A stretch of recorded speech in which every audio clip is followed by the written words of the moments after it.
اور اسی ماہ کی 6 تاریخ کو 6 رجب المرجب کو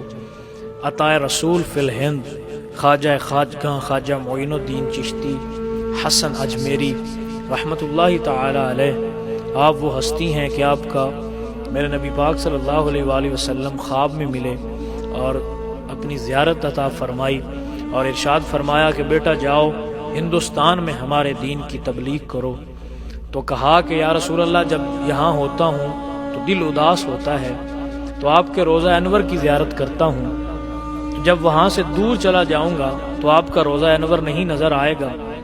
تو یا رسول اللہ دل اداس ہوگا۔ تو میرے نبی پاک نے ارشاد فرمایا کہ بیٹا جاؤ وہاں جا کے میرے دین کا کام کرو۔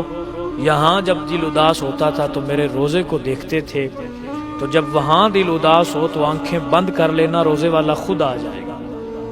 خواجہ خواجگاں خواجہ معین الدین چشتی اجمیری ہمارے پیر و مرشد، آپ جب یہاں ہندوستان تشریف لائے تو آپ نے اس خطے کو ہندوؤں کی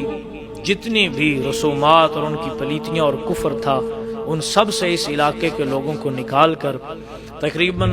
روایات میں آتا ہے کہ 90 لاکھ بندوں کو آپ نے کلمہ پڑھا کر محمد عربی کا نوکر بنایا اور ساری زندگی اشاعت دین اور دین کی تبلیغ میں صرف فرمائی، اور ایسے رجال پیدا کیے جنہوں نے بر صغیر پاک و ہند میں رسول اللہ کے دین کا پرچار کیا اور لوگوں کو اسلام سے آشنا کیا۔ اللہ تعالی ہمیں ان صوفیاء کی برکتیں نصیب فرمائے، اللہ ہم کو ان کے